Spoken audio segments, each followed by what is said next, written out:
Welcome back. Now, away from politics and protests, security concerns have taken another shape. This time, it is the rising cases of car theft in Port Harcourt and other parts of the country. A security analyst, Ukechi Smith Dibia, is now advising vehicle owners to install anti-theft devices. Dibia, in an interview with correspondent Emekotoka, urged motorists to adopt preventive measures such as steering and pedal locks, alarm systems, GPS trackers, and vehicle immobilizers to help deter thieves and aid of stolen vehicles.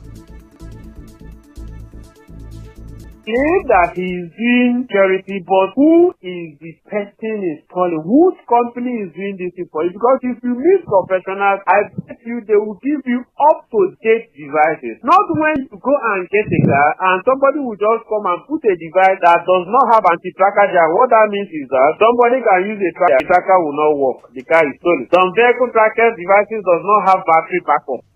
The security expert also emphasized the importance of sharing information about a vehicle's tracking device with trusted family members or loved ones to ensure quick response in case of theft or emergency.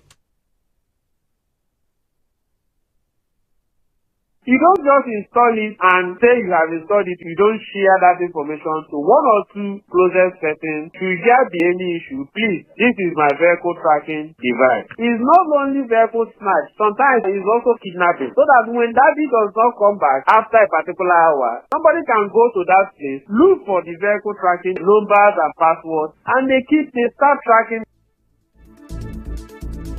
Still on security concerns, some commercial vehicle drivers in River State have protested against what they describe as extortion and harassment by motor park tout, popularly known as area boys. The protest, which took place at the Artillery bus stop along Aba Road in Port Harcourt last week Wednesday and again on Monday, was led by the chairman of the Drivers Welfare Club of Nigeria, River State Chapter, Chris Ezali. Mr. Ezali said the drivers are protesting the forceful collection of illegal fees by the area boys at almost every bus stop in the state.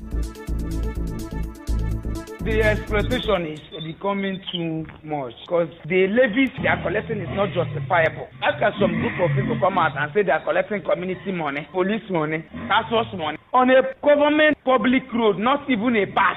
Who are they remitting the money to? Which fund? Is it local government? Is it Board of Internal Revenue? And you are bullying and brutalizing driver or steering. If you give at Eleme Junction, you give at Rumukrushi, you give at Satellite, you give at Market Junction, you give at Rumola. This is how you keep on sharing money. At the end of the day, you go on with nothing. Ezali called on the government and security agencies to urgently step in and stop the illegal activities.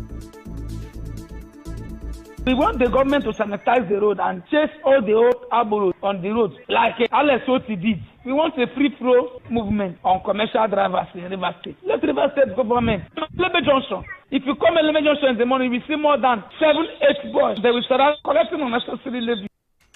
To politics now, the president of the Ijaw National Congress, INC, Professor Benjamin Okaba, has urged River State Governor Siminalayi Fubara to run an inclusive government despite tensions. Okaba gave the advice responding to Ebi Oruare while speaking on the governor's reinstatement 1 month after President Bola Tinubu lifted the state of emergency in River State.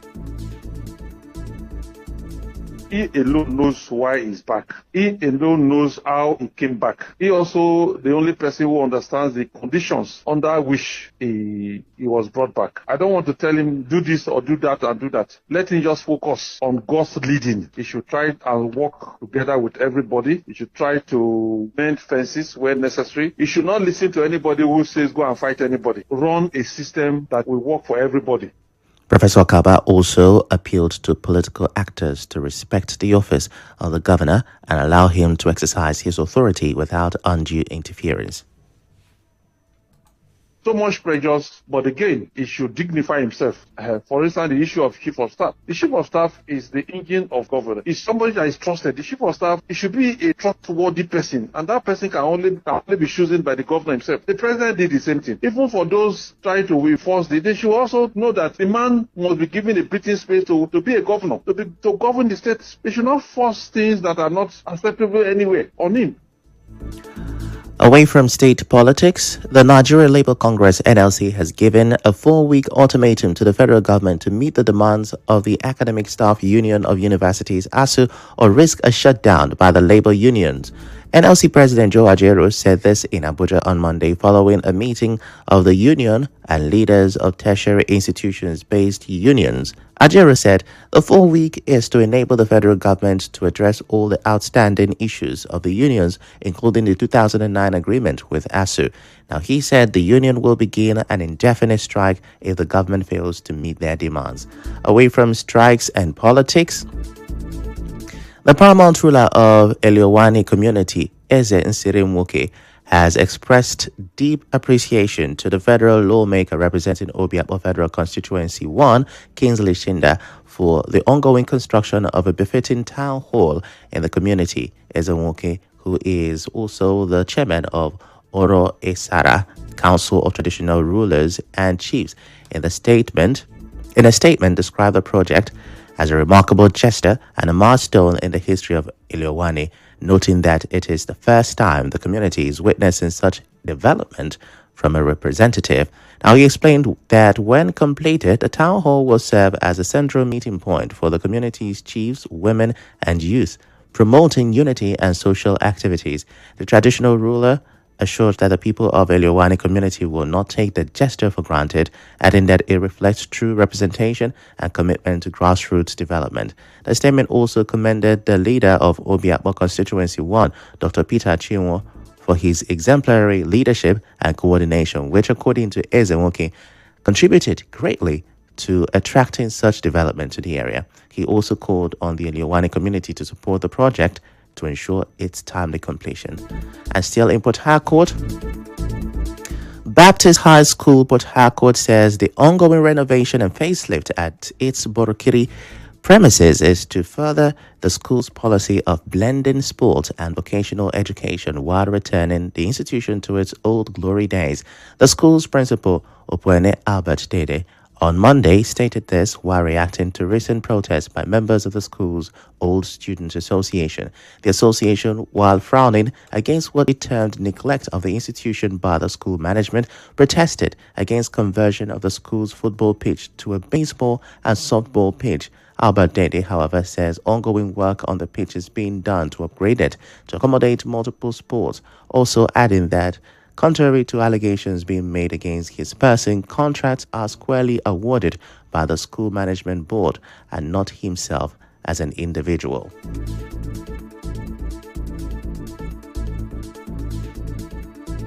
We have schools around this area that use our pitch for training and want to make it more friendly so that it can attract more of them. You know, when they come in here, like Besona coming here, when they come in here for sports facility and they now see what we are doing here, it could attract them. That's one way of getting them. And so that's what we want to do. So it is not even true that the field is to be converted. No. Rather, on this same pitch, we will have multiple sports going on at the same time. And that's why we are doing what they call grassing now, to have sports-friendly grasses where people can play on.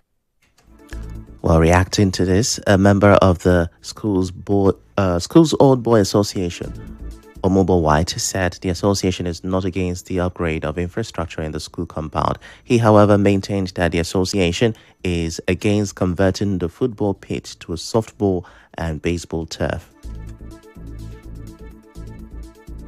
The Baptist High School Old Student Association is not against any renovation work that is being done in the school premises. In fact, the renovation work is being attracted by an old boy working in LG 93 set. So there's no reason we have to be against such a project. We're happy with the project, but we are not happy with the Baptist Convention for trying to convert our football pitch to a baseball and a softball pitch. We are totally against it and we will not accept such project to be carried out there. We go on another short commercial break. When we come back, we'll wrap up the news.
Now, seeing Israel has continued its airstrike and shootings in Gaza, raising fears over the future of its fragile ceasefire deal with Hamas. It comes as the United States envoys ramp up diplomacy to get the deal back on track.